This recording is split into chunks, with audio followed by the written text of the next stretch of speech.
Dobré ráno, sú 4 hodiny ráno a asi za 5 minút vyrážame na Machu Picchu trek, ktorý bude trvať asi 1 hodinu. Do kopca je to niekoľko tisíc schodov.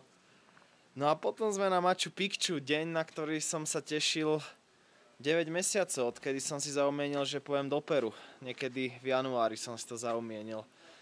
Takže najväčší deň zatiaľ, ideme si pozrieť najkrajšiu vec Južnej Ameriky a hrozne sa tešíme. Únava je úplne niekde inde. Viac je tam vzrušenie a šťastie a dobrá nálada. Tak ideme na to. Čakáme jak sýrski utečenci na otvorenie hraníc. Je nás tu dosť, asi tak 200. A ja žujem kokové listy ako správny premotivovaný turista pred výstupom. Čakáme, kým sa otvorí brána. Už sme za polkou našej túry. Je to hrozne náročné. Kvôli tomu, že každý chce byť medzi prvými na vrchole. Som spotený strašne a hrozne zadýchaný. Ale dáme to. Ešte nejakých 20 minút. Sú samé schody. Samé schody. Tisíce schodov. A už len chvíľku a sme tam.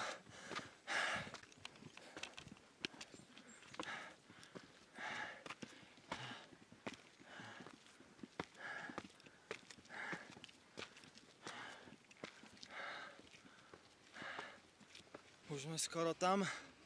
Yes. Došli sme do nejakej civilizovanej časti. Jo. Budem zdochnutý. Túru sme spravili medzi prvými. A pozrite, koľko je tu ľudí. Pretože tu sú všetci starí turisti, čo sem došli pred nami busom. Toto je tá nepoškvrnená, krásna príroda. Samý turista. Tak sme tu. A není nič moc vidieť. Sprievodca nám povedal, že je to okrem hmly aj dym zo včera, ako bol požiar, ale keď vyjde slnko, tak sa má vyjasniť a bude to všetko viditeľné, ale je to obrovské. Na obrázku to vyzerá o mnoho menšie, všetky tie chrámy a všetky tie ruiny, ale ono je to ako keby nejaké malé mesto, fakt je to ohromné, obrovské. Tak ideme na vrchol Machu Picchu pohoria, malo by to byť 1,5 hodiny dlhá túra a áno, myslíte si dobre, schody, zas tisíce schodov, ale to by nebol problém. Problém je to, že viditeľnosť je stále veľmi, veľmi zlá. Pred chvíľou sme tu stretli chalanov nejakých, ktorí schádzali dole. Povedali nám, že vyšli skoro až na vrch a nie je tam vidieť absolútne nič. Všade okolo nás je vidno len biely dym. Tak sme v polovice cesty a seriózne rozmýšľame, že to balíme, pretože sa to vôbec nezlepšuje. Môžem vám ukázať, jak to vyzerá.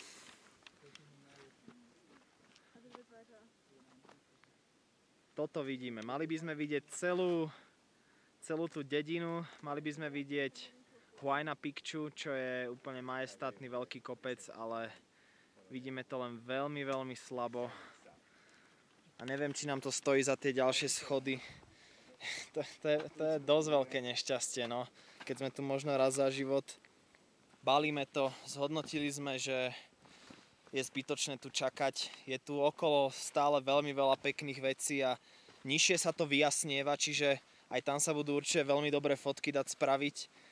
A ideme sa teraz kúknúť na most Inkov a Slnečnú bránu. To sú tiež dve také veľmi populárne veci tu.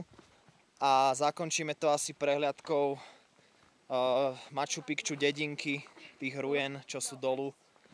A pak už pôjdeme preč.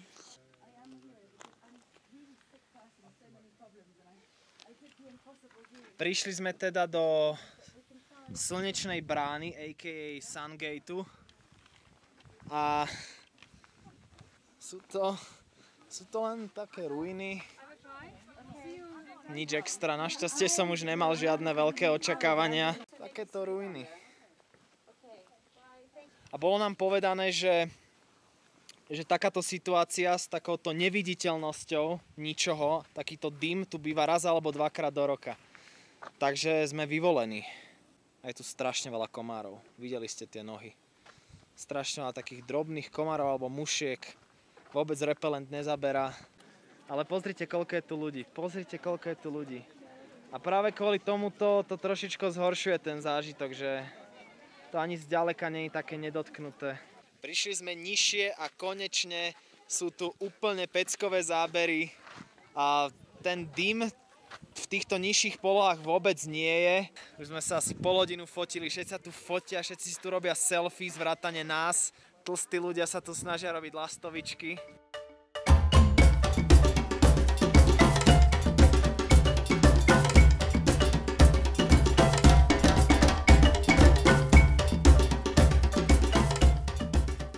Sme na ceste k mostu Inkov. Rozhodne to nevyzerá tak nudne, ako keď sme boli na ceste k Slnečnej bráne.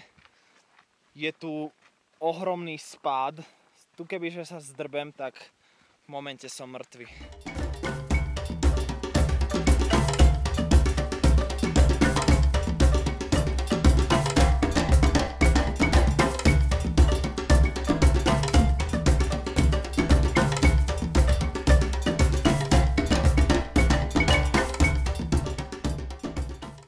Máme tu most Inkov, došli sme sem, bola to polhodinová túra a sú to 3 dosky, majú asi 4 metre každá a nič viac. Takže opäť sme čakali trošičku viac. Most Inkov teda nezaujal, ale zaujalo okolie. To je tu fakt majestátne, strmé horiská, ako slovenské rudohorie. Pripomína mi to domov. Rodnú zem.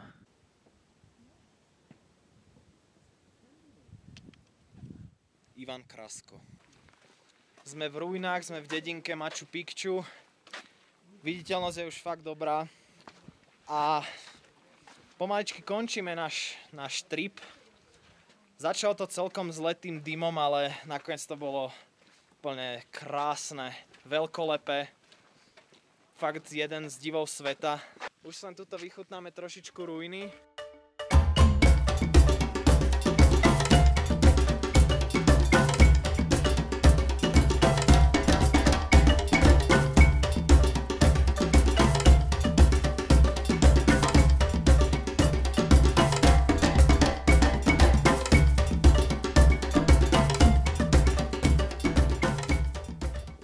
Ty vole, ideme jak Židia na popravu.